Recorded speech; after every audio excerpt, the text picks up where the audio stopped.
okay, so I'm sure you saw like I debuted like using actual graphics for my posts now. Yeah. Um, and I was like, oh, this will be fancy. I'll do like a new post, and I'll be like, oh, I'll put up stuff for world records. And then there was 30 world records broken, and I'm like, God damn. I know, Like, but you didn't have to have that many. You're like, okay, no, what? I've never seen a meet like this. I I've know. never seen a meet 30 I world think records. it's That's one, it's the pool. I mean, you can't go oh wrong with yeah, that. And two, I think that just shows you how much potential there is in short course meters. And just more people are getting a taste of it and more people are taking it seriously. Yet, like granted, the US is the only country that doesn't swim short course meters on a regular basis, but oh my gosh, imagine if we did. yeah. Like, imagine if we did, and imagine if like we put focus on development of some of these really talented short course athletes. Yeah. Like the whole time Oh I'm sitting my there thinking, I'm like, this team could have been even better. Yeah. Like when I was over in Poland and in November and I mainly was just over there having fun, but I didn't have any short course meter training, but because I did so many flip turns and underwaters with short course yards, I was set for most of my Yeah. races. That's how I beat people. I was like, "Oh, wait a minute. This is like an easily transitionable skill." And I'm like, "This is great." I mean, like UVA, like they changed their pool Yeah. to be able to train short course meters, and like they had short course meets, like they did all this stuff to be able to develop in short course meters. But it's like, and obviously, no disrespect to these people who were on the team who hadn't trained it before, but there were people there who were swimming it for the first time. And I'm like, Yeah. we're leaving like Beta Nelson home, who's been so good in short course meters forever. We're leaving like Claire Curzan home. Oh, my antivirus just popped up. Oh, doing his job. It's trying to tell me that it expires in 2 weeks, and I'm like, the only reason I downloaded it was to have a VPN for World Championships because US didn't live stream prelims. Like, shut up. That made me so mad. Like, I'm in the middle of working on like a script for a video, just like kind of being mean to USA Swimming a little bit. Just and not in like a mean way, but in like a Do do better. better kind of way. They Just like can do a lot so they better. can. It's so easy. If I every know. single other major network in the world is airing prelims, why can't you just prop up a camera in front of the pool? Yeah. Like at the very least, like have somebody sit there with their phone. Yeah. And then like people or like live stream, like, oh yeah, woo. Yeah. Like that's better than what they're doing. Like it would I mean there were people texting me being like, how are you watching prelims? And I'm like, I just have a VPN, dude. Like that's all I have. Um so you graduated, right? Yeah, yeah. I just finished my fifth year last year. I did a certificate program. How When are you I think we graduating? talked about I think we talked about where you're majoring in, but I'm blanking completely. Oh yeah, no March worries. feels like forever ago. I know it does. It's like it feels years ago. So much has happened since Yeah. then. Oh my gosh. Let's see. I finished my undergrad in 2023 and I majored in legal studies and a minor in public policy.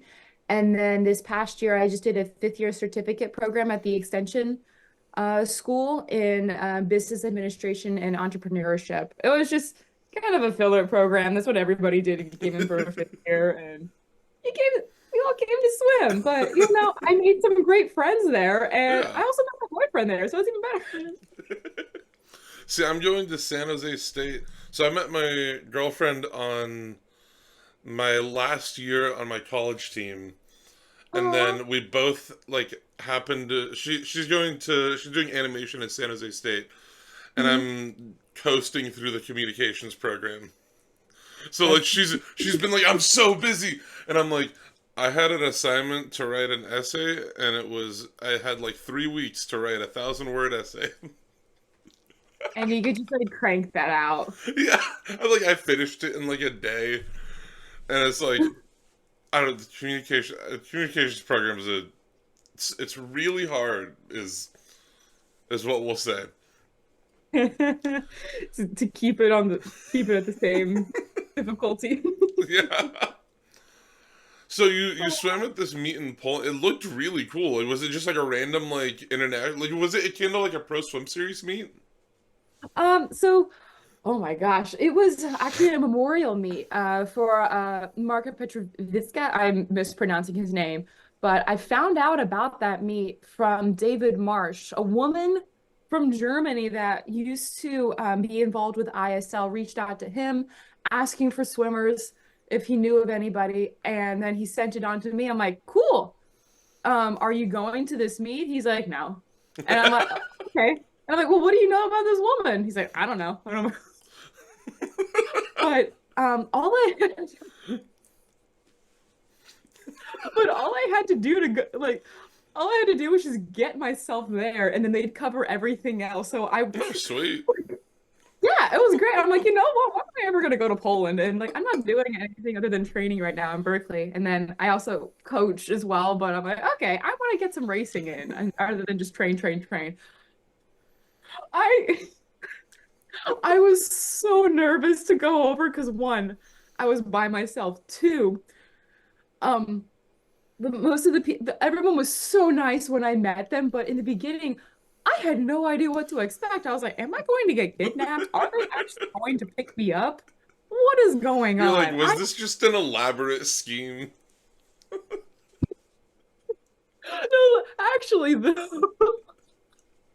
It just ends up being like the Taken movies and David Marsha to like come rescue you.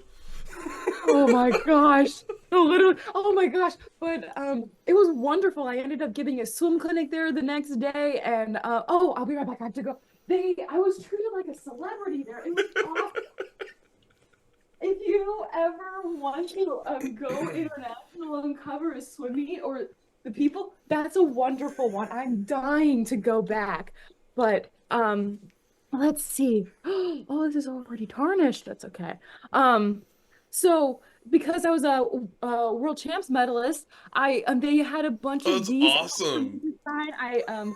So after the clinic, I signed a bunch of them, and the kids were so nice. And it was me and a lot of other Polish Olympians, and then also Joe Litchfield from Great Britain. Me and a bunch of Polish Olympians and Joe Litchfield. And then me. It's just such an objectively funny sentence. And then like I got it there. I landed about Monday evening and there was a 2-day meet starting on Friday. I only swam 3 times before that meet. I was going to swim more, but they were like, Rachel, you want to take you sightseeing? And I was like, okay. So, oh my gosh, this one volunteer at the meet, it was such a like he ended up being so nice, but he texted me. His English is not very good. He's like, Rachel, I want to take you on a trip tomorrow. I will be at your hotel in 20 minutes. Please respond. And I'm Tomorrow, but I'll be at your hotel in 20 minutes. like, okay. He gets so I luckily I got a swim in before that, but I agreed to go with this man and I meet him for the first time. He's this 53-year-old salesman whose daughter is a swimmer on the team. And then I'm like, hi, I'm Rachel. He's like, hi, I'm Archer. And then I get in his car and then he puts in directions for a place an hour away. I'm like, Archer, where are we going? He takes me around. Oh my gosh, I love Archer. He took me to see a castle, to this beautiful church. We had a pierogi dinner. I didn't get back till like late in the evening, and it was great. And then like the next and then like the next day I had to move hotels. He's my VIP driver. He's driving Joe Litchfield and I because we're the two native English speakers at this meet. He's driving us around, but first he helps me change hotels. But before we even get to the hotel, he's like, "I must show you a picture," and I was like, "Okay." It's like another hour detour to see this beautiful panoramic or like photo of a battle. I'm like, cool. And then let's see, at the meet, everybody I was a celebrity because I was American. And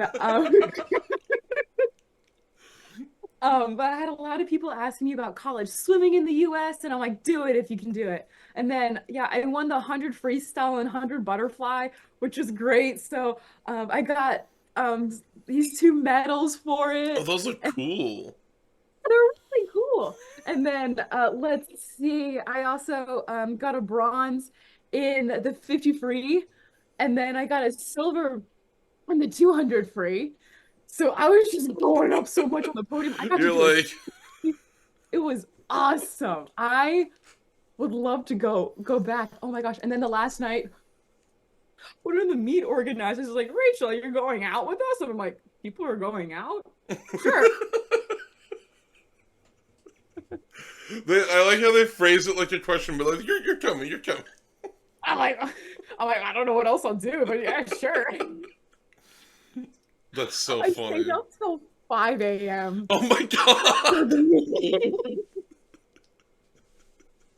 And I had a 30-hour return travel day. Oh god. You get home and you're like, huh? Oh. Yeah. I had to spend the night in Warsaw, but oh my gosh, I spent $100 on a 4-star hotel. It was awesome. That's so funny. And then They I were got out till to leave. 5 in the morning. That was just, I took a nap before going, and I'm like, huh, I'm really tired. But people are leaving, I'll stay. And it's like, You're like, oh, it's been several hours. I'm like, oh, it is not just midnight anymore.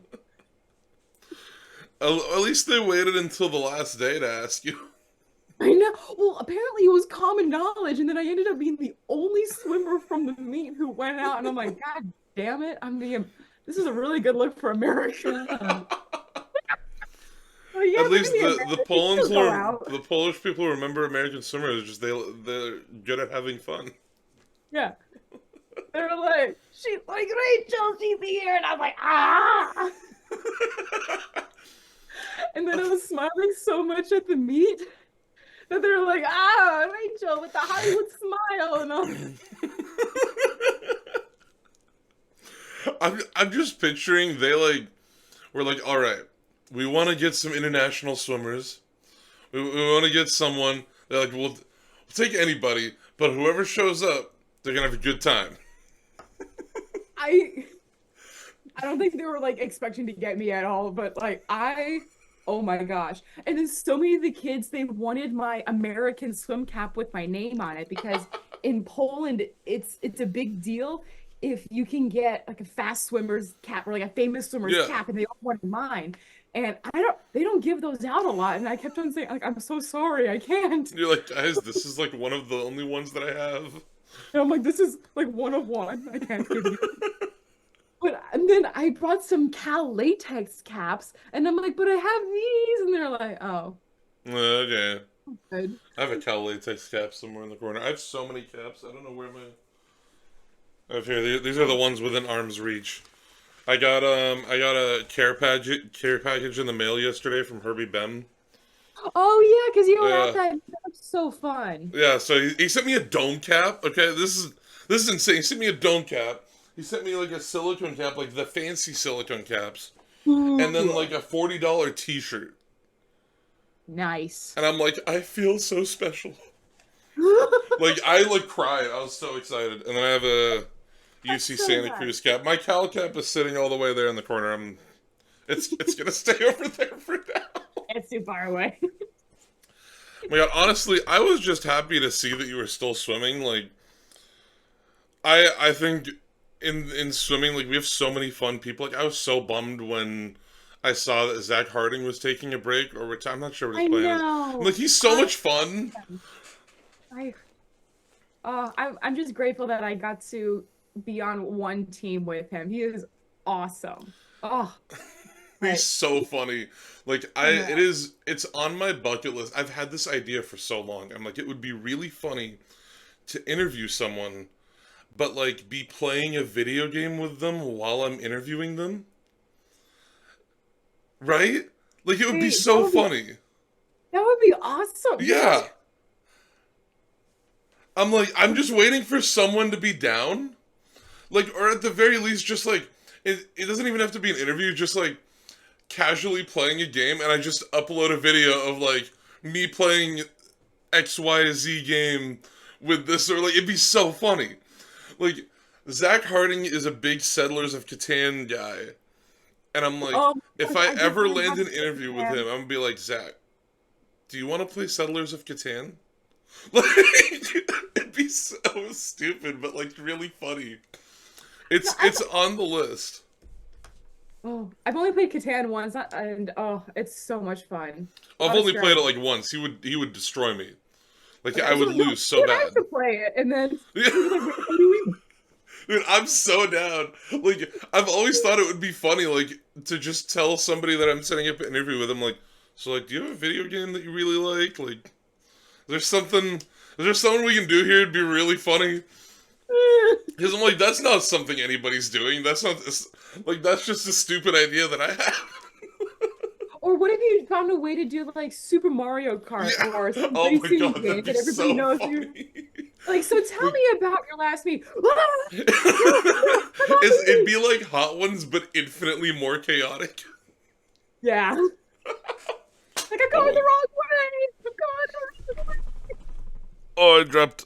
So, this is another little known fact about every time. This is gonna be like the most informal interview that I've ever had. But way. that's okay. I kind of expected. I didn't even write out like full questions. I just wrote down like conversation topics. I know. You Um, said something to cover it. I'm like, I am down to talk. yeah. So every interview that I've ever done, I am off camera fidgeting with something. What are you So fidgeting today with? it's a USB stick that kind of spins around. I'm always like any interview that you see of me, I'm always like off camera, just like idly fidgeting with like a whatever object is closest to me on my desk.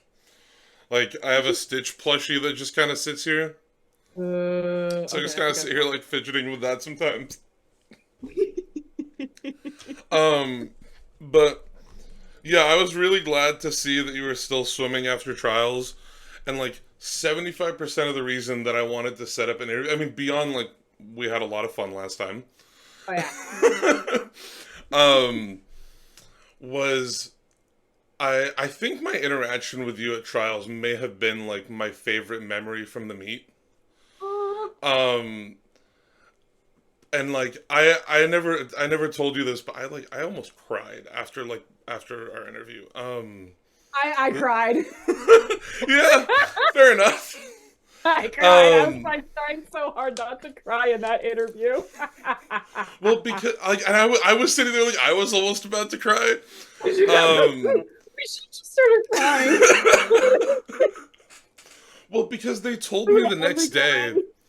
They told me the next day, and this almost made me cry on the spot. Um, they told me the next day that like after you were done with your race, like you told them like you didn't want to do media interviews, which is like understandable. Like for context, like obviously you had a swim that you didn't want, and it Yeah, was it was not what I trained for. like fairly enough. It was fair enough, like a decently crushing moment. Like I feel like I'm not like I feel like Oh I'm yeah. not wrong in saying that. Oh, it was oh my gosh, it was awful. I left the meet a day early because I Yeah. couldn't bring myself to watch the final in person. But like I almost started crying when they told me like she said she didn't want to do media, but like her tone and like face visibly changed when she heard it was you who was gonna be the one. Like Ah, I was like that made me almost start crying on the spot because it was like this moment for me where I realized like, oh shit, like I've actually had a positive impact on the people that I've interviewed enough that like they've had this like crushing moment and they still want to come talk to me. oh, it meant so much to me hearing that like you wanted to talk to me. I was like, me? Oh, I'd put your name down like 2 days prior. I'm like, if Oh, she is down, like, but then like when you came up to me and like your first words were asking me how I was doing, that almost made me cry on the spot.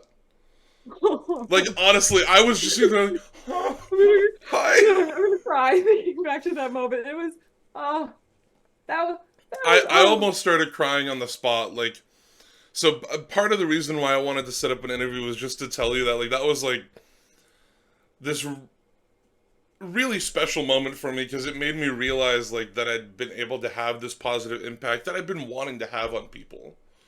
Like that Really? I'd Oh my like I've been wanting to create these positive memories in the sport with anybody that I've met, and but like the fact that you just had that moment where like obviously like you'd lost out on a chance to make the Olympic team, like that's a huge deal. And then to come ask me how I'm doing and to be so invested in how I'm doing, I mean that don't not only speaks to like you as a person, but it just I mean yeah, that speaks to you as a person like in your character that like that's what was on your mind when you saw me and like well, I know how much going to that meet meant to you, and I hadn't seen you before. Then I was like, I have to hear about this. And I also realized like I don't want to think about that. That's just happened, and I want to like focus on the good and the happy happening at the meet oh because yeah, that's whatever I talked to you about was going to be fully contingent on what happened. yeah. Like I completely blanked through that whole meet to be honest. Like I remember a Oh, lot of it, but it's like I was just the whole time like, where am I going now? I'm going to the pool. Okay. I know it was so big, and I was like, where are we? I'm like I'd Yeah, never been in a football stadium. Period. Like so to that be in a place is football stadium and it be transformed into like a massive swimming arena, I'm like, huh?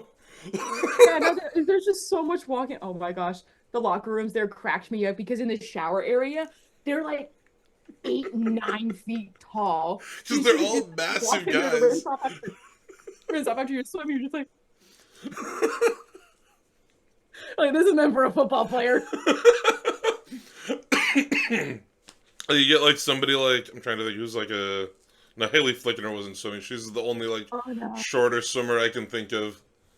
You get like somebody who's like 5'6" coming in and they're like, "Ugh." Yeah, no, that was me, and I'm 5'10", and I'm just like, No, that meet was like I mean obviously Olympic trials is a vastly different meet for everybody who's there. And I remember there was a really good talk that I went to with Jack Bowerly, where he talked mhm. about like how everybody comes into this meet with a different set of goals. Like for somebody it might be just going a best time or getting a second swim. Like so it's like a melting pot of different ideas and dreams and goals, but I felt like I had to say that to your face that like how special that moment was for me. Like Thank you, thank I definitely teared up a little bit going back up the really dangerous like stairs they had for us. Like I remember like texting my mom like I almost cried in an interview. you. Like, I wish we had cried because that just I think that would have been so great for both of us. Yeah. I mean like the way I've always treated like doing interviews is like once I've interviewed somebody, that person has secured me as like a supporter of anything they do forever.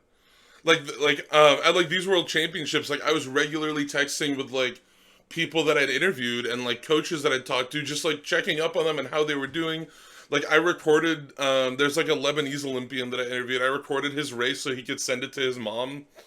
Like, like that's always the way I've been. Is like, okay, I'm not just gonna talk to this person and get to know them and then never talk to them again. Like that's, Yeah, yeah, yeah.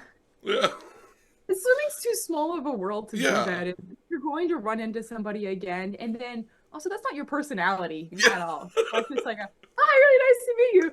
Okay, I'm done. Yeah, literally. I'm like like there are so many interviews like where off camera once everything is done, we just talk for like 30 minutes. Like when I interviewed like Zoe Hartman, I think we were Oh, done I with love the Zoe. interview and then we just talked about like I think we just talked about random Olympians and like random historical swims for like 40 minutes like after I was done recording.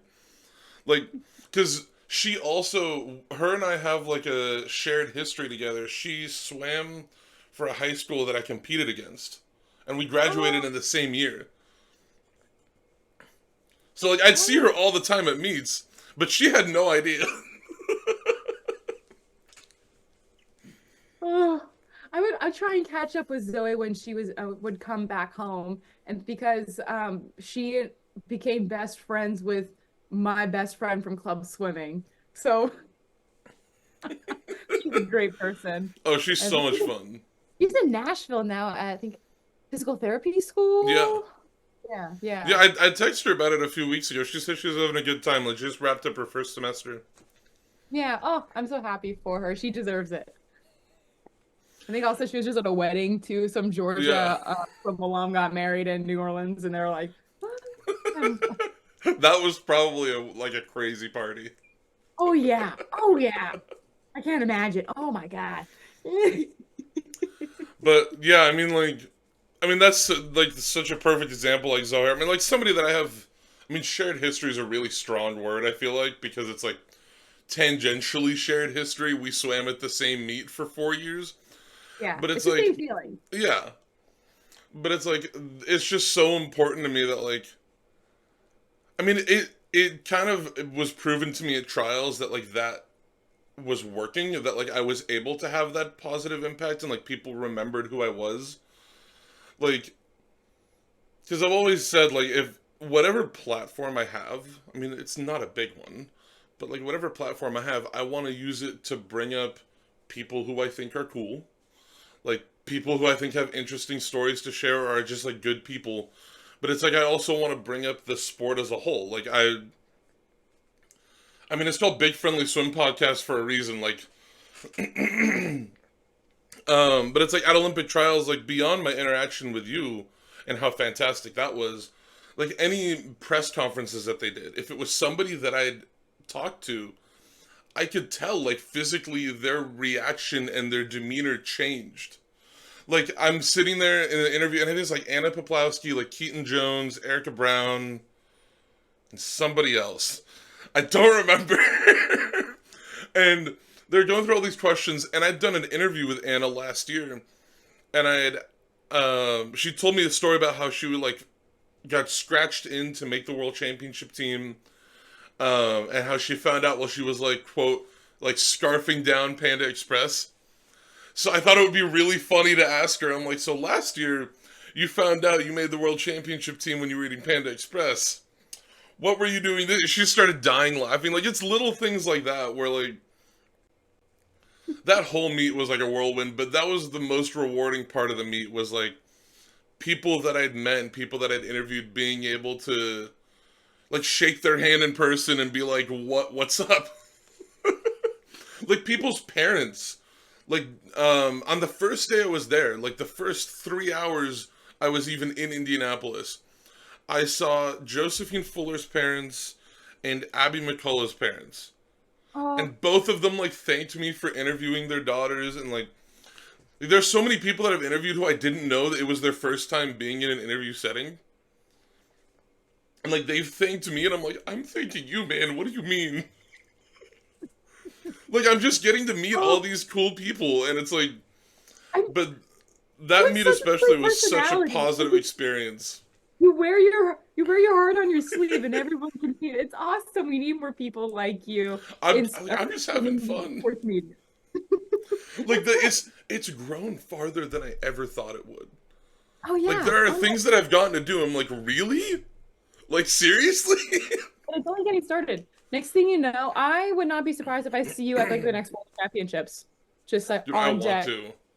I want to. Like I've been like emailing. Like I emailed like the people in charge of like NCAA's and like Big Ten. Like none of them are gonna Oh, respond to me right now. But it's like I might that as would be well try. great. Yeah. Oh yeah. It's like my college coach has gotten me a announcing gig for community college state championships next year. So I'm gonna be at Oh, the meet. I'm gonna be paid to be at the meet. And even I'm gonna better. be like interviewing athletes like after their races in addition to like announcing the meet. Oh, oh my gosh, that's perfect. Actually, Oh that's yeah, it'd be so perfect. much fun. Yeah. That's the But dream right there. yeah. But I mean like this year more than anything, like I felt like it would I was trying to think of like who could I do like an end of the year podcast with and like who would be the right person. Um and I wanted to get you back onto the podcast anyways. Like this year more than anything has been like the most like validating feeling of like, oh, the stuff I'm doing is working. Like, oh, people like this. Yeah, it's fun. But yeah, I keep like thinking about that moment, like interviewing you at trials, and just I was trying so hard not to cry, man. Like it was, You made me feel a lot better after that, right? I needed that because well, afterwards I just kind of went into like a 2, 3 day depression. yeah, fair enough. Well, I was But like, no, I I went over there not even knowing if you'd be there, and if you hadn't been there, I would have been like, yeah, fair enough. no, Like, that would have been so mean. Also, oh, that's not I me. wouldn't I have can't seen do it as that. me, and I mean, for all I knew, they didn't even tell you my name. They just said like somebody wants to interview you. But it's like honestly, I would not have blamed you. Like, I would not have taken it personally in the slightest. Is what I'm trying to say. Like, you just I would had have this taken it personally. I crushing thought, moment. Like, like, no, I would never have let myself forget that. Like, Rachel, you were so mean. You should have been over there to talk to him. He's so nice. no, I was so happy that like, and I knew immediately. I'm like, okay, we just got to talk about. We just got to have some fun for like a I'm minute like, 30 seconds. Like, we just got to have some fun. just like holding back. It's like, Yeah. Like, hi. But my I remember texting my girlfriend being like, I'm so sad for her. Like I get so invested in like all of these like people. Like I mean, I finally got around to like for world championships this year. Like I made like a whole um post like being like this person's going to world championships and this person's going to world championships. Like I'm so invested in. I mean, I could talk to somebody for maybe like 5 minutes, and I'll be like, I'm gonna support you forever. Because I'm like, it doesn't make sense to me. Like I've met these people. Like, why would I not? I know. And then, oh, the swimmers are wonderful people. I like Oh them. yeah. I mean, there's like a degree of Oh, separation in swimming at this point. Like yeah. when I was at ASU and I talked to, oh my god, hold on, my brain is catching up to. This is what the lack of sleep did to me. Okay, what is not David Marsh? Oh my god, I know his name. He's a Cal coach. No, he's the associate head coach at ASU, and I'm blanking. I've talked to him like multiple times. Hold on.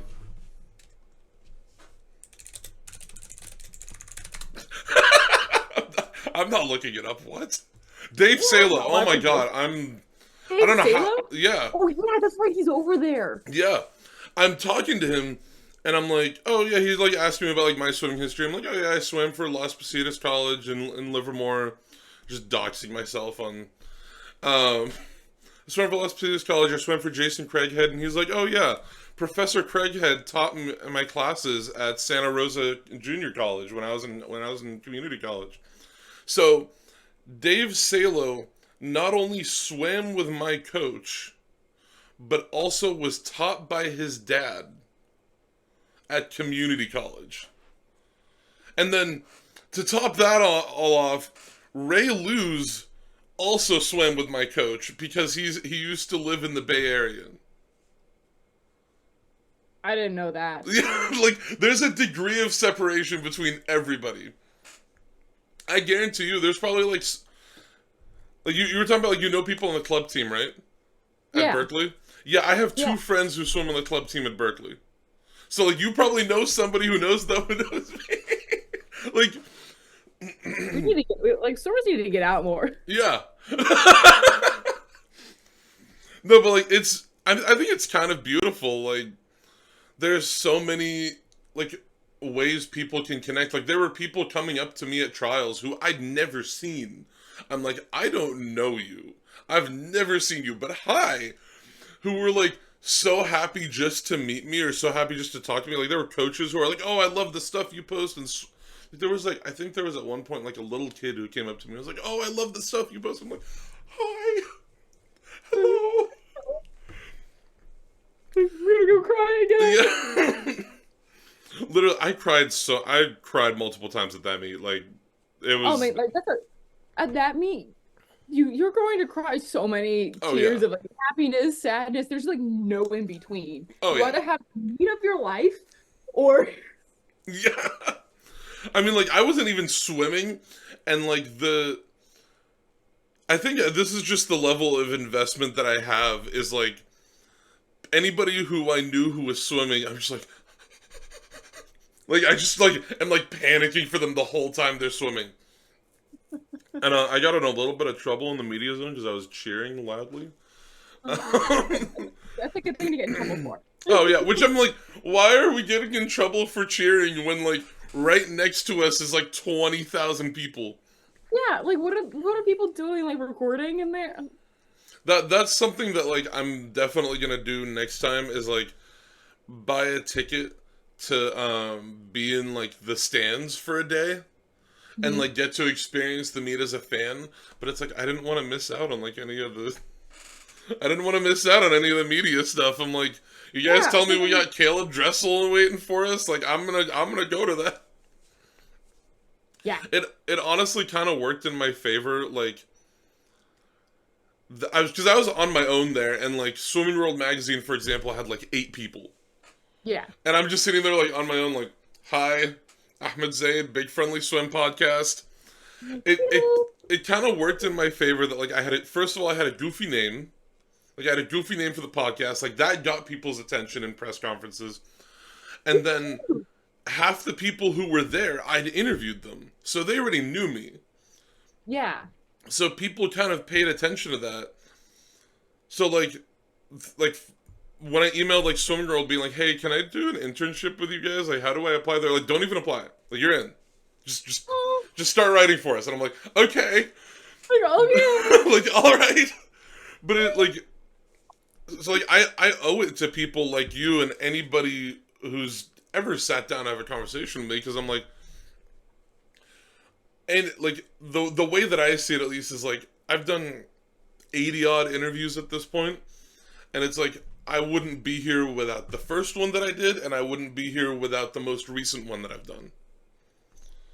Like, so it's like And I'm people happy like to you, support people you like, as best as I can. yeah, I mean, and it's so much fun for me because I'm like, I'm just getting to talk to people. Like, I'm just getting to talk to people. I just like talking to people about swimming or just about anything. So, like, I'm just having fun. Like, I'm slowly making a career out of just having fun. That is you if you aren't doing that, then what are you doing with your life? Exactly. I mean, I was a biochemistry major. I mean, I feel like we talked about we've talked about that last time, but I was a biochemistry major, and I like Awesome. somewhere along the line, I'm like, all right, hard pivot into journalism, and never look back. Yeah. Yeah. Yeah, but I I mean, can see the connection. yeah, I mean, yeah.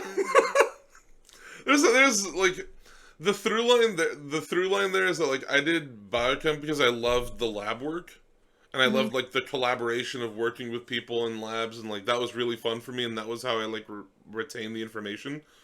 But Hmm. then when like COVID hit and I couldn't do the labs in person, it was like I think I got like a 20% on my first OChem midterm. And I was like, all Online right, labs. we're done.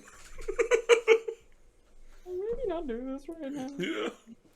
But I mean, we've touched on it a little bit, but I'm wondering like how the meet went for you, how Olympic trials went for you, like besides the elephant in the room of like the rough conclusion to the meet is how I'm gonna put it. Yeah. Oh yeah. I mean, oh gosh. Since that meet in my experience at the meet, I've completely pivoted my thought process, my train of thought. Like, okay, how should I approach swimming? Because well, I was having a great time. I had a great taper up at altitude, but ultimately after the meet, I talked with my coaches and they're like, okay, yeah, the taper or like the altitude training, some people helped them a lot, but for you, it didn't. That's on us. And I was like, huh? What? What do you mean?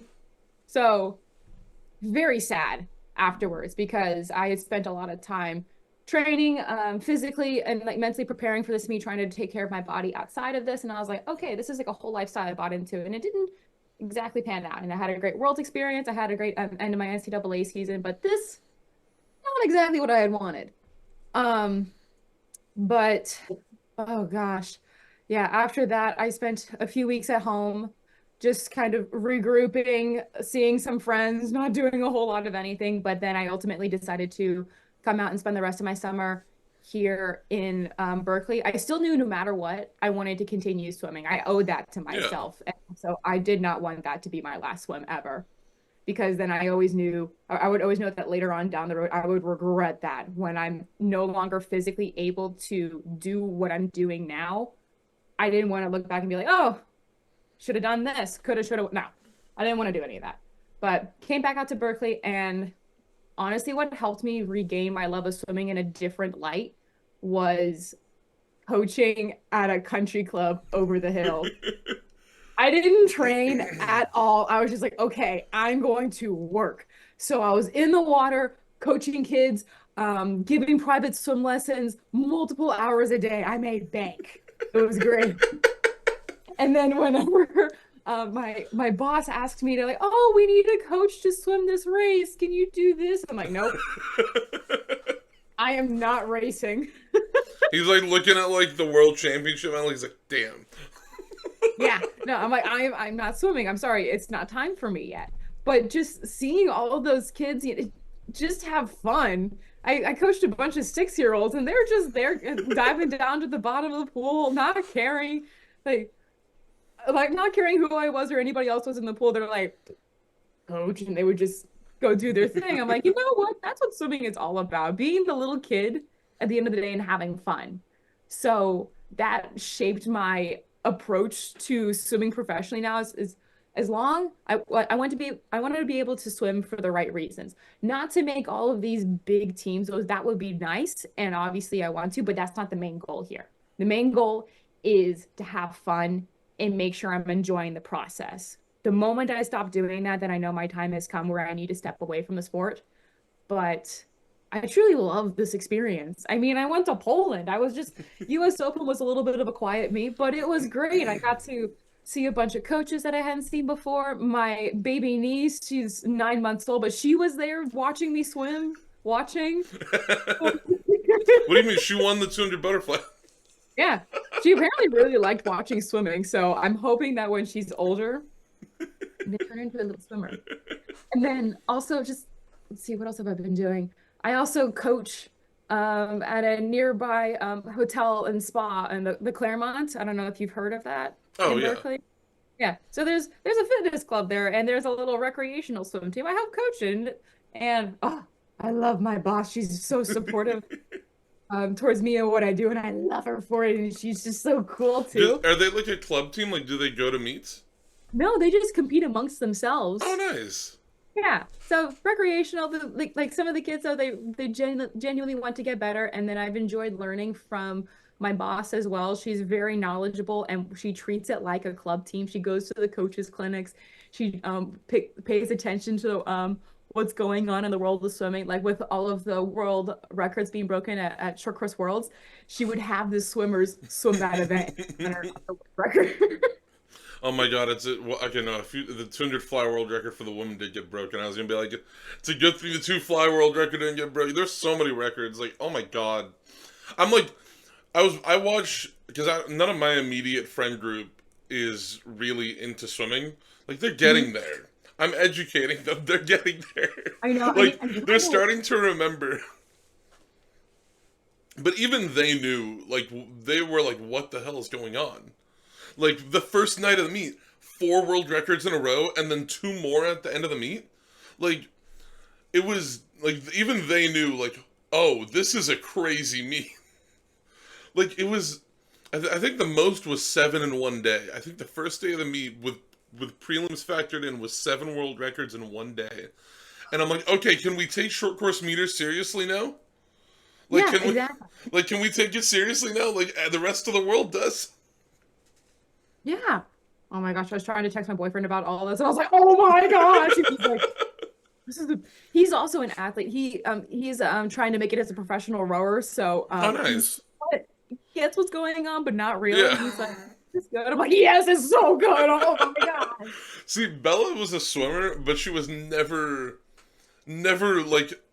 like even paid attention to anything beyond like what she had to swim. So Hmm. like I'll just be talking to her, I'm like, this person did this thing, this person did this thing. She's like, hold on, in simpler terms. Oh my gosh. The worst is whenever I try to tell my boyfriend about the sets I do, he's like, your swim sets are so much more complicated than rowing sets. I'm like, what do you mean? No, it's so funny. Like I think I made this joke to somebody. I'm like, I just try whenever I try to explain short course worlds to somebody, I just show them a picture of Gretchen Walsh. I'm like, fast. Go, Yeah, no, she go and her fast. favorite is just like her nonchalant, like, oh, record world record. Oh. But there was a post that she put up on her story that I really liked. I don't remember it exactly, but like it was talking about like how all of the failures lead to a success. Like it wasn't failures. But it was something like that.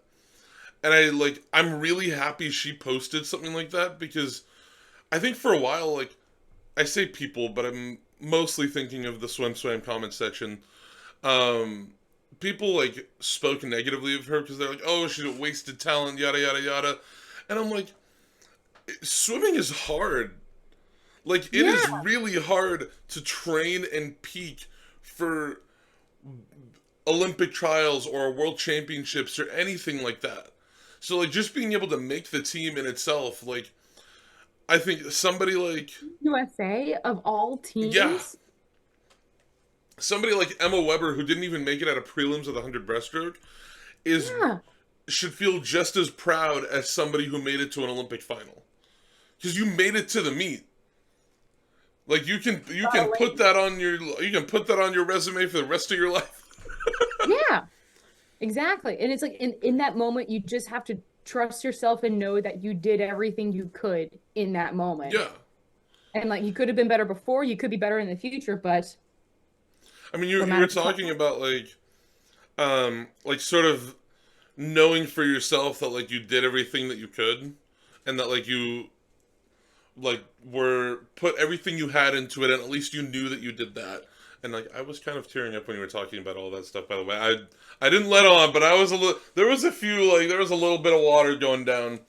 Um, but it reminded me distinctly of a Missy Franklin interview that like I still cry when I watch to this day. It was like 6 years ago, where she'd like tried to make a comeback at like 2018 U.S. Nationals and fell way short. Mhm. Like she like her I think she didn't even make it out of like top 30. But and she's just sitting there like talking to like the media people and she's like sobbing, like borderline sobbing, and she's like talking about how like she felt like she owes it to herself to put everything that she had into it just to see, just to know, because at that point at least you know, and at least you have something that like tells you, okay, this is where I'm at now, this is where I can be in the future, like this is what I can strive to. I'm still holding the Stitch plushie, by the way. um It's changed from the USB. yeah, there's so many random there's like sometimes it's this Matt Grievers trading card that I have. um I've got a little like Doc Ock Lego that sits on my desk. um I had this the first couple minutes, and then it hold on, it'll make the noise. It makes a really loud noise. The mic not might not pick it up. The noise cancellation might not pick it up. But You're gonna have like to I'm get rid always of it. sitting here fidgeting with something. I need to I start doing them too. yeah. What if I just like pull out a silent keyboard and I'm just like, yeah, uh-huh. Like, what are you talking about? Oh, I'm playing for release. Do you play music? I used to play the piano when I was younger, but I've not got no, my anymore. cello's not in here. I primarily You play still the play? violin and viola, but my cello's let me have a cello somewhere. Oh, I just had an orchestra concert like last Sunday. Oh my gosh, like a Christmas concert? Yeah, Oh my yeah. gosh, that's so cool. Dang. Oh, I need to get back into other things. I'm trying to get back into knitting, but I need to do more than just swim and cook. I've been trying to get back into swimming. Like I didn't swim for like, I mean, like you were talking about, like you took a break and like it was one of those things where like you knew when you'd feel ready to get back in the pool. I like, and I mean, sort of touching on that, like you didn't want that to be your last swim. Like my last swim, individually at least, was a 200 butterfly. Um, and I was lucky enough that got up on the blocks and I was swimming in the heat right before, like one of my best friends, like one that I'd known for years, was swimming in the heat right after me. Hmm. So I don't know why, but that gave me like some sense of comfort. Like it just kind of Yeah, like it was you're there it made me together. feel a little bit like safer. I was never a good 200 butterfly for the record. I went like 240. But that was the best time. That's okay. That's the best time. That's great. Most people my can't finish it. my 200 breaststroke time is 20 seconds faster. Thing is, like, You I don't want can to know put my kid's together a breaststroke. good like 75 butterfly. I have a great 75 butterfly. I've been like at my best racing like the 100 fly. I've been like 42, 41 at the 75, and then I go double O. That's a hard way to come home. Yeah, because I go out in like a 25 ish, and then like I'm like 15, 16 on like the third 25, and then like 20 on the last one. I just eat it on the last, like I just start going up and down and up and down. It's like it But I doesn't was, slow you down a lot anymore. yeah, I was one of the few people on the team who could actually finish a 200 butterfly. So they're like, all right, you're swimming. Okay, yeah, you're good. You're, like you already signed yourself up for this. You know where to go. You know where you go. Yeah. No, but like I like that was something like okay. I feel like this is my last individual swim for my college team. Like this is a good way to go out, I think. And I like bought a pair of like the like the goofy looking Swedish goggles, and I bought a Yeah. pair for my coach because he always made fun of him. So I'm like it would be funny if I gave him his own pair. Yeah. And I had like a whole speech ready, and I just walked up to Jason. And I'm like, these are for you. Oh, These are for you. And I just started sobbing, and he started crying, and then our assistant coach started laughing at us, but then she started crying. oh, oh. Also, wait, I love how in your last race you barely talked about it. You just talked about the emotions surrounding it. I don't That's even so remember it. I don't even remember the yeah. race itself. I No, just but remember how I felt before and after. yeah. Oh, but that's the perfect way to go out, you Oh know? yeah, I mean I was so lucky. I was supposed to be done in 2021. Hmm. If COVID had never happened, I would have had 2 years and I would have swum my last swim in 2021. And instead it was 2023. And I mean I've swam races since then, and Yeah. Yeah, but like it's collegiate in that yeah, sense. it's on my list for 2025 of like one of the goals I have for 2025. Like some of them are a joke, so I'm gonna like make a post about it, and some of Hmm. them are a joke. But like one of them is swim my first ever long course 200 butterfly, which I've never Okay, done. I'll do it with you. Dude, I'm down. Like That would be we gotta fun. find a meet and like just enter. Like I'm very down. Yeah. I'm I've down. never done I it. want to do some more long course meets because all I have up next for me are the Tier Pro Series meets. I'll Uh, honestly, when like some long course meet happens in the Bay Area in June, like Let me know. I'll shoot you a text and be like, "Do you want to enter this meet?" Yeah, and I've then never done a long course two fly.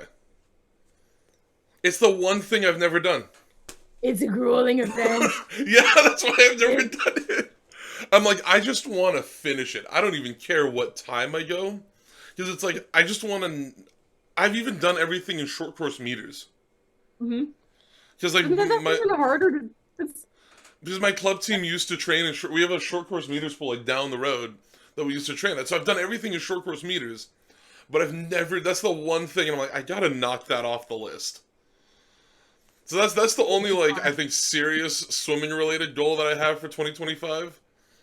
I think that's a good one. For a second, I thought you were gonna say, like, yeah, swim a race at like a Tier Pro Series because there's one in Sacramento. I'm gonna be at that one. I'm not Okay, gonna I be will do it. competing, but I'm gonna be there. So I'll see you at that meet. I'm gonna see you in January actually if you're around. Yeah, I'm yeah. gonna be at that Cal versus USC meet on I think the 18th. As far as I know, I should be there. Oh shoot, I should have asked Dave about that today. I'll follow up with him later because I can't remember if it's that weekend that there is a national team orientation weekend going on in Colorado Springs. Also, another reason why I'm swimming. I made the U.S. national team. That's been a goal of mine Yeah, for yeah, 5 years. that's on the list to talk about too. You made the U.S. national team. Did you make it in the? Did you make it in I the was. 100 or just the 200? I mean, I say Just the just the 200. 200, but that like is an amazing. I say just the 200, but that's like Yeah, making it in just the the 200 is 200. an amazing accomplishment in itself. Like, oh no, you just made it in the 200 butterfly. Yeah, just that. Only one event. But I mean, that's awesome. Like, when? So when did you find out? Early September. I kept on going onto the website. I'm like, when is the U.S. national team going to be announced? And then I'd go in and double check to see if any other swimmers had posted faster times than me. And I knew I was going to make it, but I didn't want to jinx it. So I told Yeah, myself, Rachel, you didn't make it yet. because you were probably like fourth I think overall. I'm fifth or tied for Because it fifth. was Reagan Smith, Yeah. Alex Shackle. I think Uh, Dakota Luther went 206 at U.S. Nationals. yeah, but then she retired and Well, well, she let's said she see. was retiring after trials, but then she went that 206 a month later. That was really funny. I'm like, I'd interviewed her and I was like, Dakota, what do you mean you retired? You just swam a 206 200 butterfly. I mean, she's an incredible swimmer. Yeah. I would love to see her still on the pool deck. No, and There's then who Emma Stickler. else? Oh yeah. And Was she then, the oh, one who, when she won the two fly at NCAA's, her the only thing she said in the interview was undies, undies, undies? probably, yeah, that That sounds was like her. so funny. That was so Oh funny. It was. gosh, I'm pretty sure she's that such was a her who said that. It was character. so funny. She's a character. Oh my gosh. But yeah, Oh, I think those were the. You know what? Hold on. and then there's an age group swimmer. I forget her name, but she tied me. I'm like, okay. Yeah, I'm pulling up the women's event roster.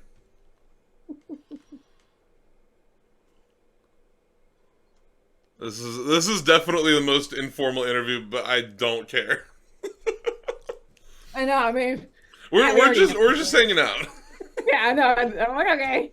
So okay, Reagan Smith 2038, Alex Shackle 2061, Lindsay Looney 2070, and Emma Stickland 2074, and then 2077 for you. Yeah. And then oh yeah, Audrey Derivo, dude, she's crazy. I know. I saw her pull out that time, and I was She, like, she no was insane. way. We were at trials, and I was sitting with somebody in the media zone, and we saw her heat one swim at the 4 a.m. and we're like, oh, she went like 4:45, and we're like, oh, and we're sitting there like counting all the people who beat her, and we're like, did she make it? Did she make it? We like cheered when we found out she made it. She made the final, and she's 14. Two 2077 is no joke at that age. Just like she'll grow like 2 inches and she'll go 206. Yeah. That's insane. Did she make it in 14, anything else? um, I don't know. Oh my gosh, there's a beautiful hummingbird. It's green. I, I wish my window. I need to orient my desk so that it's like I mean, my, you can see my window. It's over there. I need to yeah. orient my window so that it's over here. Or my desk. Oh my god. But my bed doesn't fit anywhere else. I'm like, I just want to look out the No. window all day. When it's like later in the day, so in like 3 hours, the sun's just gonna be hitting me for several hours at a time. It sucks in the middle of the summer. I'm like, I just don't sit in my room. Yeah. Oh, I haven't fully. This is my first time or first full year in this place. I just moved in the early spring and it gets really hot in the summer. I moved into a little cottage and Yeah, heat rises. And yeah. there's a second floor. It's like a loft area where I keep my desk where I'm Wait, at did you right say now. cottage? That's awesome. Yeah, it's Berkeley. Um, I found a little village of other Berkeley little. has so many like niche little places like that. Oh yeah, and like this little village has been around for like a century, and yeah, my next door neighbor is getting his PhD. I live next to this woman who's been there for 30 years. She moved here from France, and she's like, "Hello, Rachel," and I'm like, "Hi." And, That's like I oh, feel like you tell me like, oh yeah, I'm living in a cottage. I'm like, that makes sense. yeah.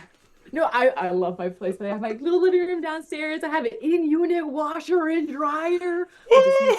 I don't know. I have a little backyard too, but oh, my neighbors, they have bamboo in their backyard and that spreads like wildfire. And it's just like poking up through my brick patio. And then with all the rain recently, That's probably made it's it grow even more. it's You guys had a tsunami warning. yeah, I wasn't even in town and I was like, and I was then like the earthquake. I was like, I was like going through the list of people that I know who are in Berkeley, and I made it through like two people before the tsunami warning got called off. I'm like, all right, we're good. I'm like, we're no good. one's gonna get hurt. And I was like, Like we had oh, a tsunami warning. There was a tornado in Scotts Valley. Like there was oh a yeah, tornado warning in SF. yeah. We had so many swim lessons canceled that day, and I'm like, honestly, I don't blame him. It was a gross day. Yeah. I mean, I was supposed to go to Sacramento that day. And I'm like, no. I had an orchestra concert in Sacramento, and I'm like, not happening. Like, no.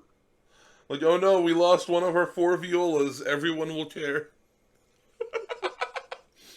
No, that day was insane. I mean, like, it was like 50-mile-per-hour dust. Like, we had flooding in Livermore. Like, Mhm. there were like underpasses that were just flooded. But since it was so foggy and like windy out, you couldn't really see the water. So like a few people drove into it and were just kind of there. Jeez. I mean, they were okay. It was like it It's not was that, it's not like it's super deep, but yeah, it wasn't super deep, but it was like yeah, that was a an interesting day. I'm just hoping that for Christmas next week it's low key. I'm going to San Diego. Oh, that would be lovely. It's gonna be nice in San Diego. Yeah. Wait, why are you going to San Diego, family? Yeah, I'm just going with my family. Oh, nice. I Nice. have so many meets coming up though, like next month. I'm going to like we're gonna go down the list real quick. I'm going to the ASCA Out Pacific here. Coaches Clinic, January 3rd to 5th. So I'm gonna be in Napa that weekend. Okay.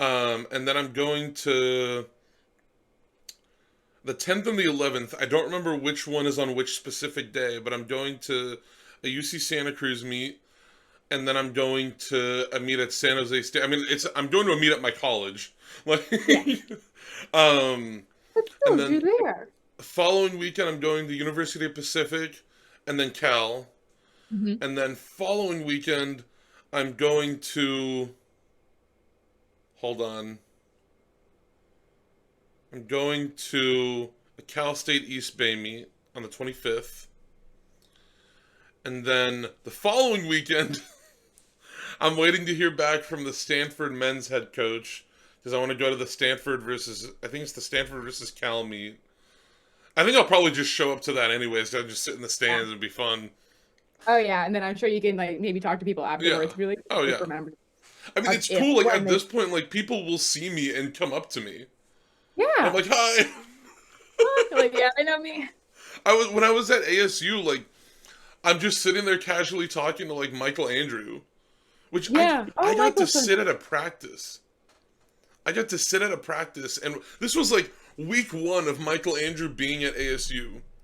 And I'm like, I got to sit front row seat, like I was in front of his lane, just like chatting with Herbie and the other coaches. Well, like him, Drew Kibler, I think Mikael Schroeders, and Simone Manuel were just in the water swimming, and I'm like,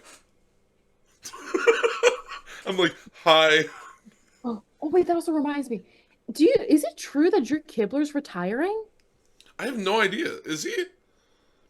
Because I heard at US Open that from like from one of the guys there that that was his last race, and I'm like, what? I hope it isn't. I feel like I know, I he's like know. he just made a second Olympic team. I feel like he's swimming fairly well. Like, but I mean, at the Yeah, same time, like, you could be at the top of your game, and if you're just ready to go, you're ready to go. Oh yeah, yeah. If you've done everything you've wanted to do, then by all means. I hope not, because like I feel like we need him for the 4x200 free relay. Just a little bit. I mean, I say that. I mean, we obviously need as many people as we can get, but I feel like every other week some random person goes like I mean, like Shane Casas went like 140.8 in the 200 free, and I'm I like, know. I just threw the I Stitch. know. Oh, oh no, not Here, Stitch. we'll grab the. Or I don't know what else is within reach. I have a. This guy. I have a. I got this from Target for $1. That's the best dollar you've ever spent. Yeah. Um. Yeah, Shane Casas went like 140.8. Hunter Armstrong went 145.7 in Doha. This morning. Oh, Like that I was love insane that he did that. I was hoping they'd put him on the 4x200 relay in Paris. I'm like, just throw him on prelims. See where he I goes. know. Like he can do it. He'll complain about it, but I mean, like he will do it and go stupid I fast. mean, I don't remember if I did the interview with him before or after doing the interview with you. The timeline is blanking because like I think you did that afterwards I because think I it was remember after. talking with Hunter about you. That's true. Actually, you guys would have been like swimming together. Yeah, yeah. I still keep in touch with him though. He seems to be doing really well at Ohio State. He's a So good guy. He oh was a yeah, lot of fun. I I miss him. love that. I love when I asked him like, oh, like what did you do to be ready for the 200 free? And he was like, oh well, I talked to Carson and he was like, just swim the first 125 and then sprint the last 75. And then in finals, Carson was like, all right, just swim the first 75 and sprint the last 125. And I'm like, that's all? That's all? What? I'm like, the 50 and 100 He's a good backstroker. athlete. Like, he said it so casually, and I'm like, you went 145.7, dude. I think sometimes he forgets how good of an athlete he is by just how nonchalantly he does things. And I'm It like, was do you so realize funny. how fast it I is and almost how much laughed when he it said works? that to me. It's just so Hunter. Oh. No, I mean, like, I was gonna say this earlier too. I think part of the reason why I'm having so much fun doing all this is like most of the people I'm talking to are my age. Yeah. I'm like, these are people who like I could have just as easily had like a college class with. Like when I was in Yeah. ASU, I went out and had like breakfast with like Caroline Bentz, and I was like hanging out with like Leo Roden. I'm like these are people who are all around like my age. Like I'm just making friends at this point. Yeah. You're 24, right? I'm No. 20. I'll be 24 in April. Oh, Yeah, I'm older than you. yeah. I look older. I mean, to be fair. Well, also, I can't grow a beard and you can't. No, when I shave, it takes off like 5 years. Yeah. Yeah. But like I'm just at this point it's like I'm just talking to people who are like all around my age. Like most of them are in college. Like we're just all hanging out. Yeah, no, I do. That's what you do at stage. Just hang out, you chat. You're like, where'd you go? Just with me, you know. Oh, watch the sun. You know. I mean like I'll be at like school and like oh this okay, you'll find this cool actually. I've been swimming at like the San Jose State pool. And I just chatted up with the lifeguards one time or most of the time. Um and I've met two lifeguards, one of them who was on the Hungarian national team. I'm blanking on her name, but she swam for San Jose State. She's the school record holder in the 200 butterfly. Um, and she swam on the Hungarian national team. Like she swam on the same club team as like Laszlo Che. I don't even remember her name. And then the following week, like yesterday, I was there and I was talking to somebody else, and her boyfriend did water polo for Germany, and she swam on the same club team as Isabel Gose and Melvin Imudu, who both swam at Worlds for Germany and both were on the Olympic team. It's so fun. Like there's like a degree of separation between everyone. Yeah. No, just get around to, oh, everyone knows one another, Yeah. or you know someone who knows someone. Yeah. No, it was so funny. I'm like, so I got like all the like the inside scoop on like people on the Hungarian team and on the German national team. But like, I just think it's so beautiful that like swimming. I think it's so special to swimming that like it's such a collaborative environment. Because I feel like in a sport like basketball or football, both versions of football, um, like coaches wouldn't be sharing, oh, this is what I do with my athletes to help them do this. This is what, Yeah. like, it's just not a thing. It's just But an open and collaborative sport yeah, because everybody just wants to go fast. yeah. Like, if if if somebody is going fast and if somebody improves based off of the help of somebody else, it's just this never-ending cycle of like positive interactions. Because it's like that Yeah. person improved, and that could inspire somebody else to train harder, and they'll improve. Like it just ends up being this never-ending cycle. And I've seen people complain, be like, "Oh, swimming's not dramatic enough. Like we need like drama and fighting." And I'm like, "Why?" Like I think it's kind of beautiful that like we have this sport where like we have rivalries. Like there are people who are rivals, like Reagan Smith and Kaylee McEwen. They're rivals in the pool, but like they're Yeah. also really good friends outside of it. Like Yeah. It's not fun if you don't race with your friends. exactly. It's just then you expend so much more effort thinking about how much you dislike this person, and it's just Yeah. it takes the fun out of it. I think it's so beautiful for swimming that we have this community that like all just lifts each other up. Yeah. Like there are coaches internationally who like talk to coaches from the US, who talk to coaches from Europe. Like it's just so cool. Like I don't know. Like it's not something that I want to see change. Like I don't understand the people who are like we need more drama and more like it's one thing to have like for example like Ilya Karun after winning like the 200 fly at trials, he publicly stated he's like I want to beat Leon Marchand. Like I'm gonna beat him in the race. Like and I'm like it's one thing to have something like that because that's it's just two guys who swam on the same college team just Yeah, so having I mean, fun riffing off obviously, of each other. I don't know. I can't think of any like super negative like rivalries that the sport has had. I mean, even Lily King and Yulia Efimova. At no, some because point, then they you get buried the along. hatchet too. It's just like Lily and her personality. She just goes for everything, and I love it. She's a But beast. even like at some point, like they like shook hands and like they gave each other a hug after their races. Like I don't know. I just think it's something beautiful about swimming. Hmm. Plus, whenever if I ever want to, this is funny. I mean, uh, sometimes what I do to try and get in people's heads, or if okay, if I want to, I don't want to be mean to somebody before a race per se, but sometimes kindness goes a long way, and it makes them think, why are they being so nice to me?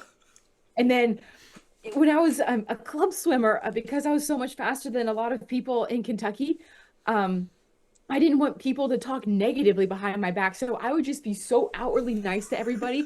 So no matter what, they're like, "Oh, that Rachel girl, she's so nice." And it ate You away just at be them. so nice that like they can't be mean because they'll feel Yeah. bad.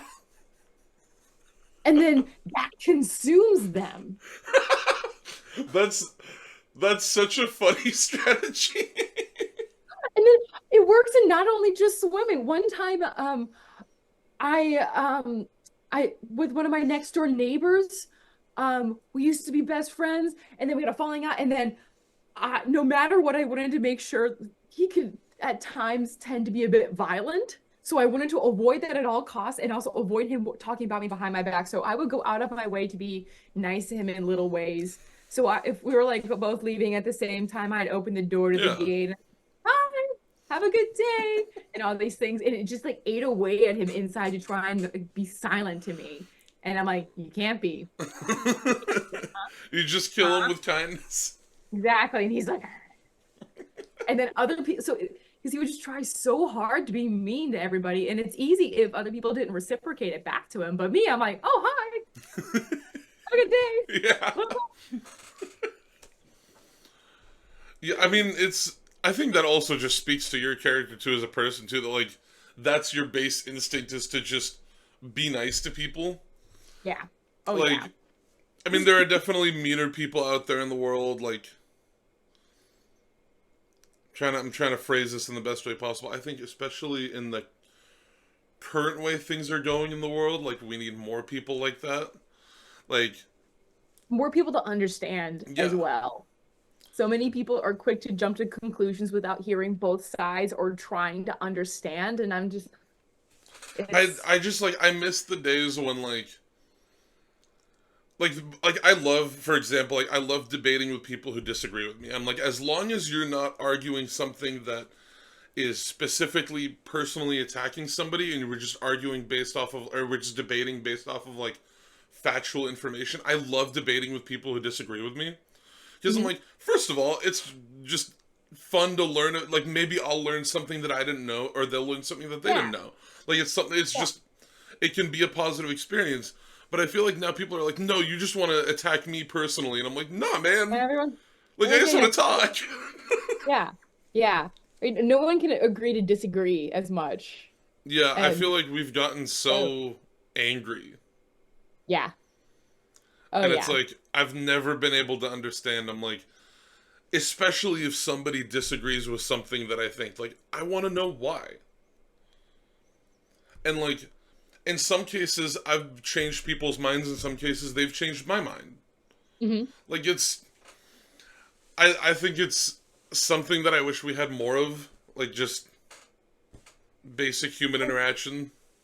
Sad thing is, your approach is very rare. You don't see people Yeah, it.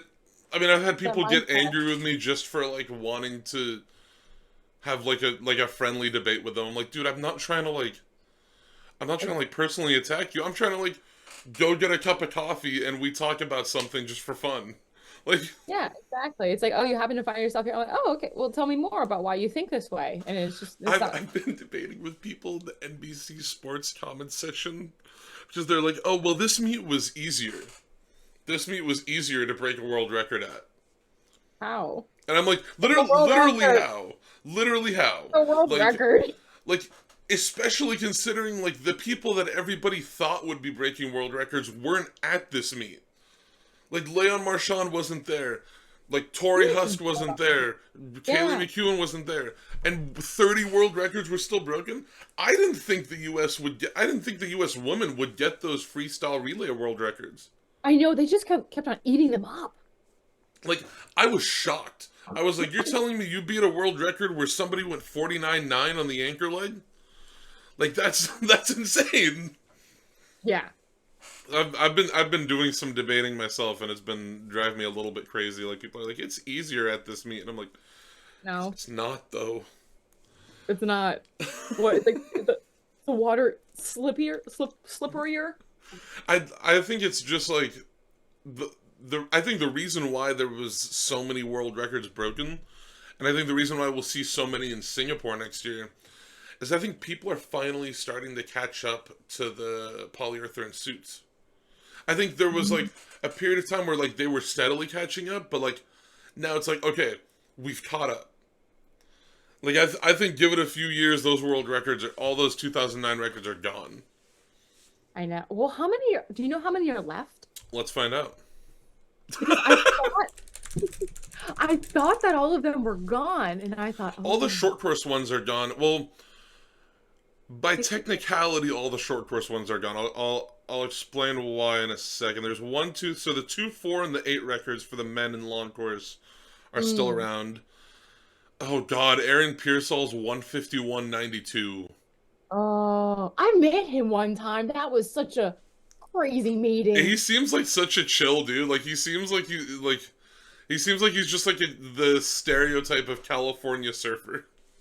He lives in Hawaii now, and like the way I met him was so wild. So it was my senior year at Cal. We were in Hawaii on our training trip, and we were in North Shore. So, like, do you know North Shore ever? Have you ever been there? I've never been to Hawaii. I might be Yeah. going next year, Oh, but I've never been to Hawaii as of now. oh. I actually have to book a flight there today. So,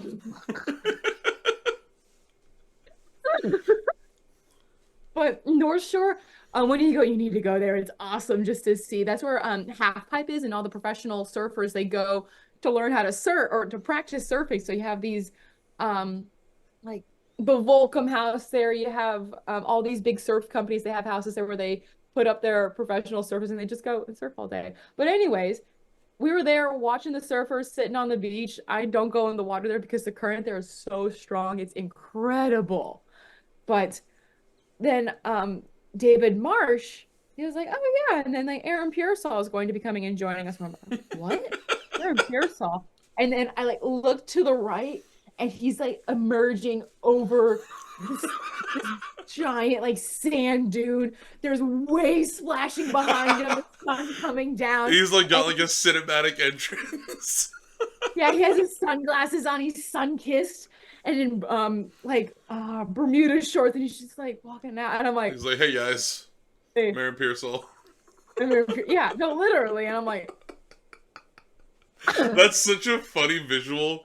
Like that's like straight out of a movie. Like he just dude, timed it it. was out of a movie. And I'm like, of course it's Aaron Pearsall. And then he's like, yeah, I'm not gonna be around for the rest of your guys' training trip. I'm going on a boat with my girlfriend and some of her friends, and we're gonna go boating around the Hawaiian Islands.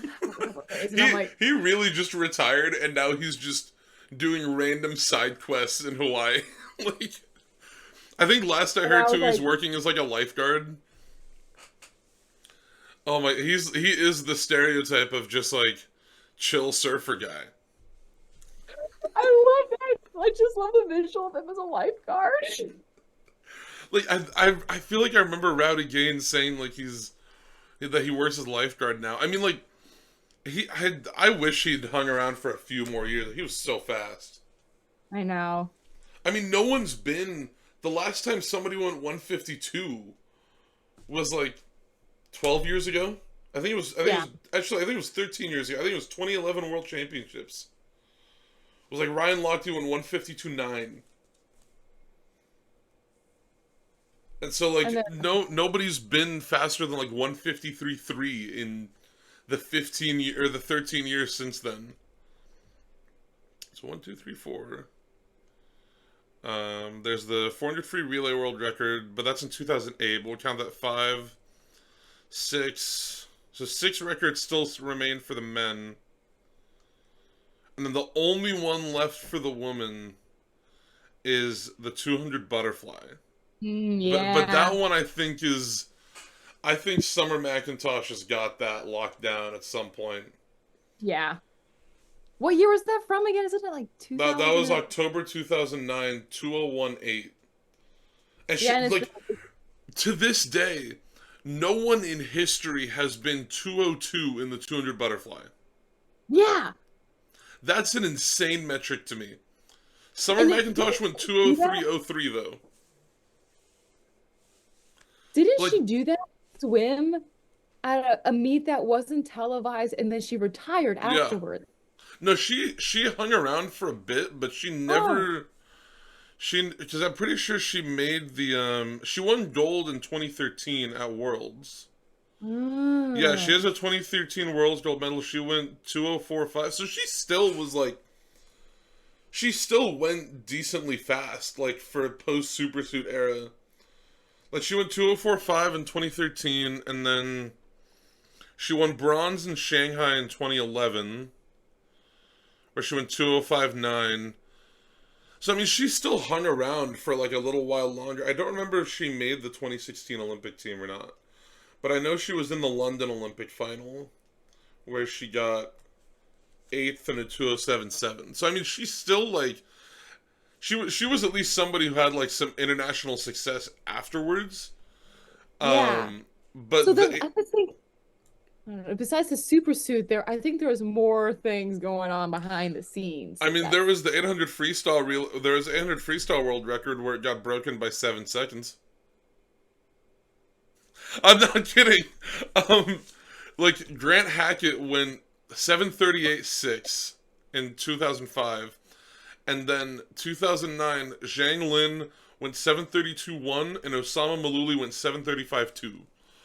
I'm like, I think that's where the super suits had the biggest discrepancy, was in that world record, where I'm like, man went 7:32.1 and then never. I don't think he won a bronze medal at the 2011 Worlds in the 4x2 relay, and then just kind of disappeared after that. He announced his retirement in 2013 and didn't make the London Olympic team. He was training in the U.S. He was coached by Australian Dennis Cottrell, but then was training with Dave Salo at the Trojan Swim Club. Oh yeah, I remember one time we did this thing called the Grand Hackett set. I forget exactly what it is, but I think isn't that the one where it's like 1650s every fourth one fast? Like, I love the Grand yeah. Hackett set. That's like one of my Oh, yeah. favorite sets to do. It's a good set.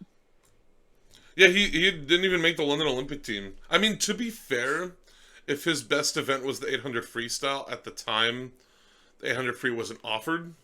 Oh yeah, that was So before it was. he may have just been a pure like 800 freestyle swimmer, because it just wasn't a thing yet. Yeah. Oh yeah. But that was somebody where I'm like, that world record got set so far out there, and then to never get near it again. It was wild. I mean, no one's been 7:36, no one's been 7:34 or 7:33. That's one that I think is going to stick around for a little while. The closest person to it who's actively swimming was Ahmed Hafnaoui, and Oh he was still yeah. 5 seconds. He was still almost a full 5 seconds off of it. And then yeah, he didn't go to Worlds. Is he banned or is he on suspension? He he got it. Honestly, I think he's maybe retiring at this point.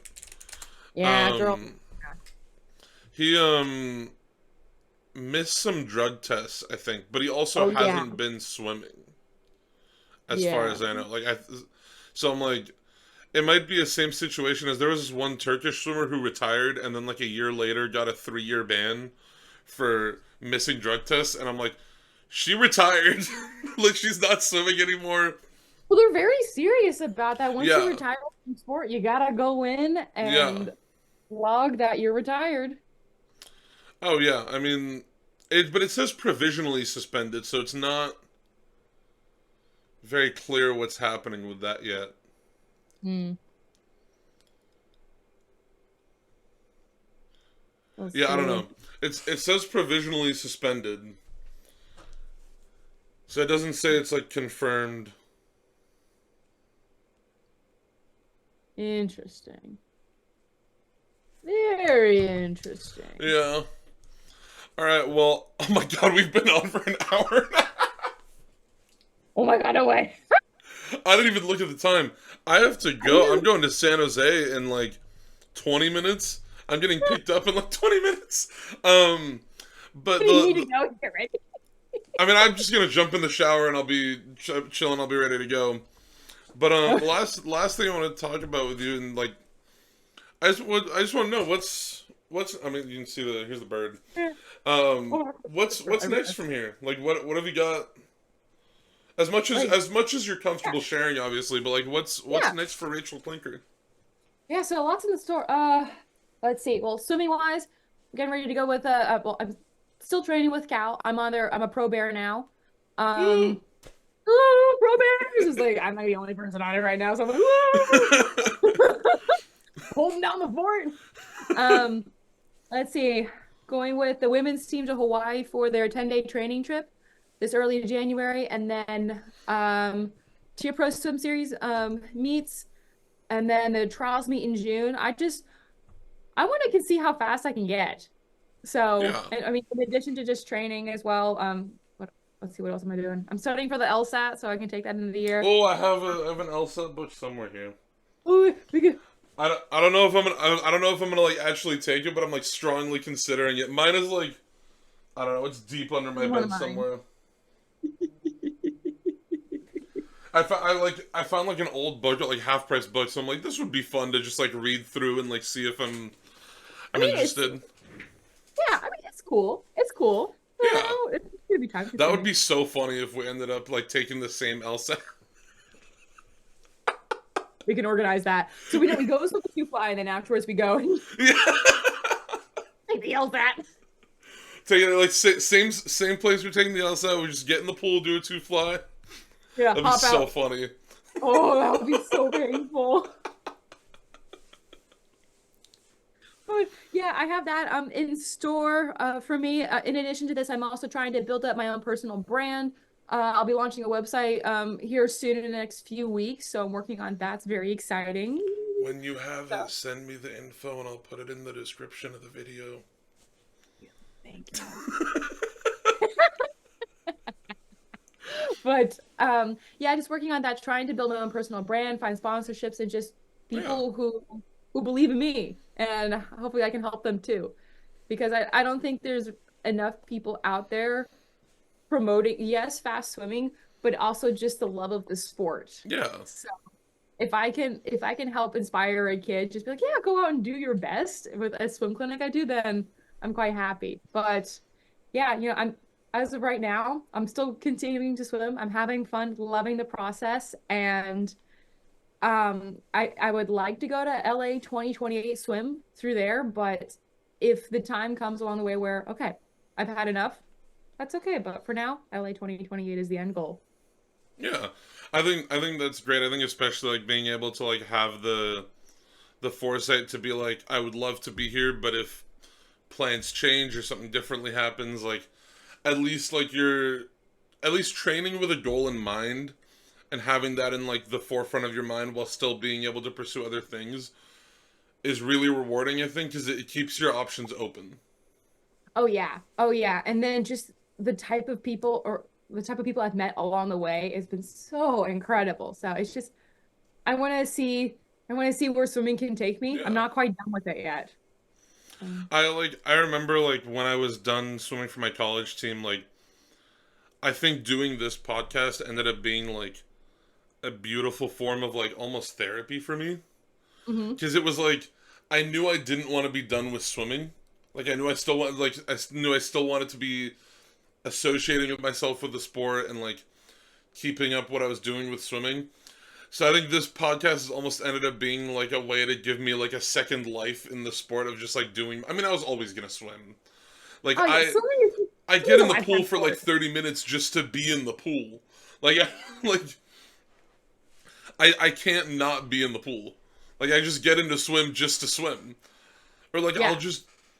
I'll literally go and like hang out by like the creek near my house just to like be near. I'm like a fish. I'm like I I'm like a understand. fish. Like I there's a understand. reason like my favorite Pokemon are always like the water types. Like I keep a wetsuit in the trunk of my car just in case I find I have myself. a loose speedo just in my car at all times. Why not? You Yeah, need it. exactly. Oh, I brought my suit to ASU just in case. I that's another thing I have on. I've so here I'll take you through the list real quick of like what I have as goals. So because I'm gonna make like a little post like celebrating the year, but like I had to make some of them funny. So swim my first ever long course 200 butterfly. That one's an actual serious goal. Like that's something I want to do. Yeah. Race an Olympian (parentheses and lose) because I feel like I could get somebody who would be down, who would be like, yeah, that'd be funny. Swim in a pool in another country. That Ooh. I'm going to Morocco in July for a wedding, so Oh, that's where I'm like, okay, that's where it can happen. Add to my cap collection. I'm officially starting a cap collection from all the meets I go to. oh, So good. I've got these two now, and then my ASU cap that I swam in yesterday. I got my. Oh my god, it's all wet. I just got water all over myself. I think we're Um, gonna have to like, oh, and then go. yeah, and then yeah, that was everything I had. But the race an Olympian (parentheses and lose) I feel like is the funniest one on that list. I like that one. That was my favorite. Like, I've interviewed enough Olympians that I'm like, I could get like I don't know. No. Somebody would be like, "That's funny. Let's do it. Let's race a 25 freestyle." I bet anybody you talk to would be like, yes, when, where, what event? I think it would be even funnier if it was like somebody who wasn't like a recent Olympian, and I still lost to them, and like I still like I mean they'd still beat me. Um, like I just pull up like Rowdy Gaines, and I'm like, "Hey Rowdy, do you want to race a Oh, I 25?" bet Rowdy could still race. Yeah. Oh, he would destroy me. I'm so out of swimming shape.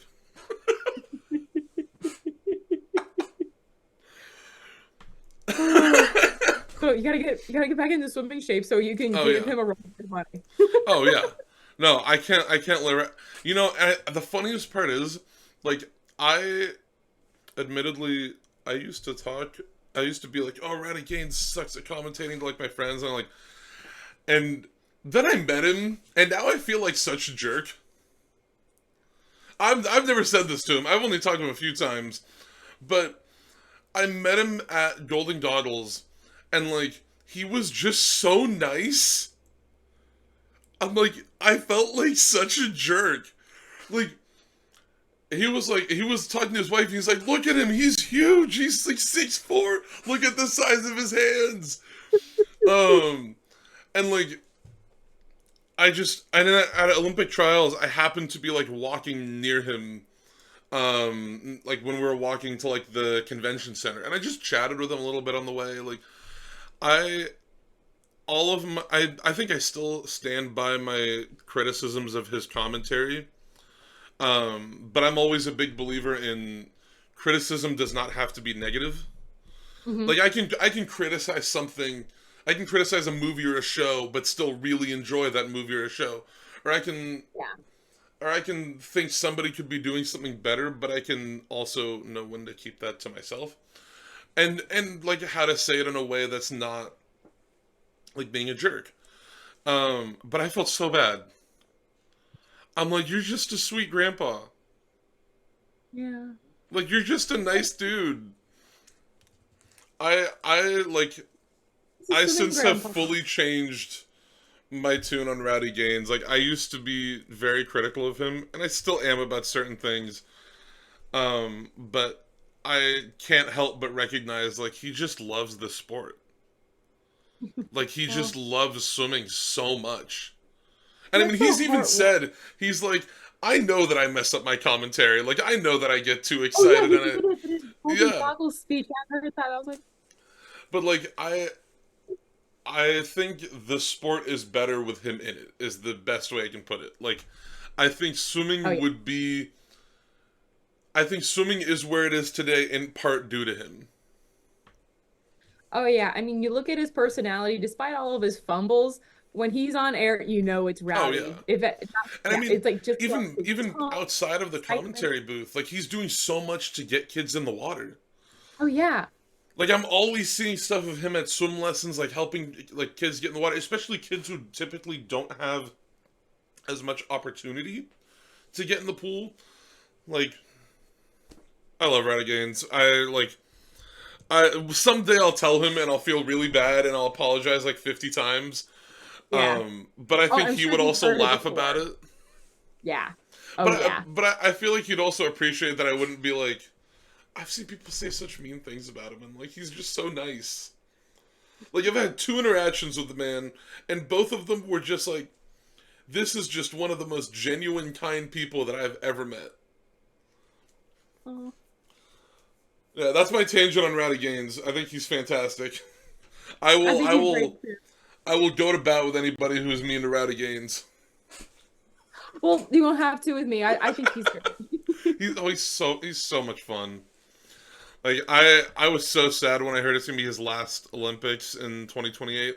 I think okay, and this is last tangent I promise, because I do have to go at some point I here. know. I'm being like, wait, don't you need to? I'm getting picked up in like 10 minutes. It's fine. We're You're ready. um.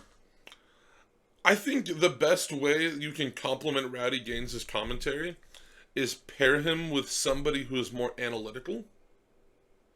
Like Mm, put him in the really? room with somebody who's like analytical and knows the sport from a detail oriented perspective. And That pair that that would with be a really somebody, good comment. yeah, pair that with somebody who's energetic and loves swimming and can talk more about like the personalities of the athletes and stuff like that. Mhm. I think that's how you create like this perfect combination of two people who love the sport but have different like skill sets. I think because like there are people that they get to commentate with him who will say like the wrong athletes on relays or like the like I forget his name. I forget his name, but whoever commented with him at Worlds last year called out Leon Marchand's time in the 400 IM for the women's 400 free relay. And I'm like, these are just basic things Yeah, that I don't call out to be mean. I call out because I want to like I it's want the that. sport to be better.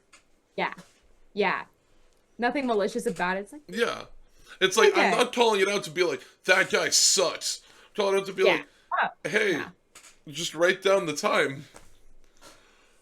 I mean, like at this point, I've done one. I'll send you the link to this video. I've done one commentary in my life. I commentated a race at state championships, and it was live. Um, and like I made some mistakes. Like I made some slip ups, but it's like I also spent hours before it researching all of the swimmers and like knowing the history of everybody who was in that final. Hmm. So it was like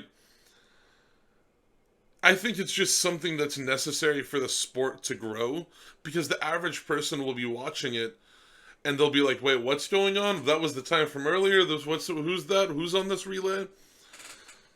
I don't know. Yeah. Yeah. That's just my 2 cents, my random tangent about it. Happy This to listen. Always. this takes the this so funnily enough, this doesn't take the record for longest podcast I've done. Dang it. Um so coming home from, oh my god, I'm about to go on okay. I'm gonna be so fast. Coming home from Olympic trials, um I I was supposed to go from Indianapolis to Austin to my house, to San Jose. Mhm. Um and they delayed our flight by 4.5 hours, and they told me and this other family whose daughter had swam at the meet, where you guys are going to go Indianapolis to Austin to San Diego to San Jose. So you were literally going to go southwest. Um, we got to, and we were going to stay on the plane the whole time. We got to San Jose, and they were like, or to San Diego, and they were like, there's no more planes leaving this airport. So we were stuck Yeah. in San Diego for, it was like 1 in the morning. We were stuck in San Diego for the night. But her name is Kaylin Winter. Hmm. I interviewed her because I was like, I mean, it was just like for fun at that point. It Yeah. was, I'm scrolling through my videos. I think it was the final cut of it was like 2.5 hours. Oh, It was 2 hours, 2.5 hours exactly. oh my gosh. We talked about like I think we talked about Game of Thrones for like 20 minutes. We talked about like Star Wars for like a half an hour. Like but this is second though. This is second on the list. Let's go. Oh my god. Okay, I'm This gonna is go our get ready to second, go. Hmm? a second interview too, Yeah. which is even I like how long was the first one? Hold on. like an hour and a half. I don't know. Um I the remember it being final long. cut was 53 minutes. So I'm gonna probably the recording Oh, was like a little bit like close to an hour. okay. Hmm. We gotta do It's better funny. next time. I've had some interviews that are like 15 minutes and some that are like 2.5 hours. I can't imagine a 15-minute interview, especially with you. No. Well, some people I think just have less to say, which is fine. Yeah, Like not I'm good. everybody's gonna, but Still like the very majority chatty. of mine are like an hour. Like Erica Sullivan's was an hour. Mhm. Lucas Henvo is an hour. Um, I don't know who else. Like there's like Mhm. Yes. the lengths vary greatly. Like I've had some like hour and a half, 25 minutes, hour and 6 minutes, hour and 8, 40, 40. Like they change so much. I think it fully just depends on. That's the thing is I never know because I'm like I'm either gonna have a great dynamic with this person where we're gonna like talk forever, or it's gonna be like more of just a in like question answer dynamic where it's I just ask the question, they answer, and I ask the question. So I never know how to plan how long interviews will be. I tell people I'm like, oh, like 30 to 45 minutes, and then it's like an hour and a Oh. half later. I'm like, I'm sorry, I know I said like, it's not my fault. You were fun to talk to. Well, it takes two for a conversation, so you're fun to Yeah, talk. yeah. Thanks. I mean, like some of them have been like 15 minutes long, just out of like there hasn't been as much to talk about. Yeah. I'm trying to, who was like Herbie Bem was a particularly fun interview. I've had him on a few times. So you're Yeah. now tied with so this is the record list by the way of like how many times people have been on the podcast. You're now tied with Herbie Bem and Grant House Yeah. Oh, I love for Granny's. two appearances in the podcast. So it's Let's a three-way tie at the go. top. Ooh. Oh yeah, and Kenzie McMahon. Kenzie McMahon's also got two. Oh, she's so nice too. Oh, all Love great Kenzie people. McMahon. I'm just scrolling through all my interviews now. I'm like looking at like, oh, I remember talking You to this need to person. go. You're going to. Yeah. Okay, I'm gonna hold on. My girlfriend's literally on her way to pick me up right now. Oh my gosh, yeah, you need to go. All right, I will let you go. I need to go. Oh, she hasn't even left yet. What? Okay, it's fine. It's fine. I need to go get ready. Okay. That just means I have more time to get ready. Rachel, thank you so much for. I knew this would end up being a very fun conversation. Oh, I did too. I was Um, looking forward to this. Thank you so much for sitting down with me. This will get posted like today or tomorrow. Yay. Like this, Okay. this is gonna be up soon. But I honestly, it's just always a fun time. Yeah. Oh, I look forward to seeing you in January too. Oh And yeah, I will shoot you a text of when I'll be around, and then good. I will get training for that 200 butterfly. I think having like somebody swimming it with me will motivate me to actually train for the race. Oh yeah. No, you can't swim a 200 fly alone. I will be there with you. Awesome. I'm holding you to that. Okay. Yes. We'll do it together. I'll even like I'll pace you too. Actually, that'd be awesome because I would be like dying. Yeah. No, I will not leave you in the dust. We will do this together. They're gonna be like, why does Rachel Klinker have like a 3-minute 200 butterfly registered? And it's like, don't worry about it. Don't worry about it. It's okay. We planned this. Oh no, that'll be fun. I'm looking forward to that. That'll be a good time. Me too. Oh, yay.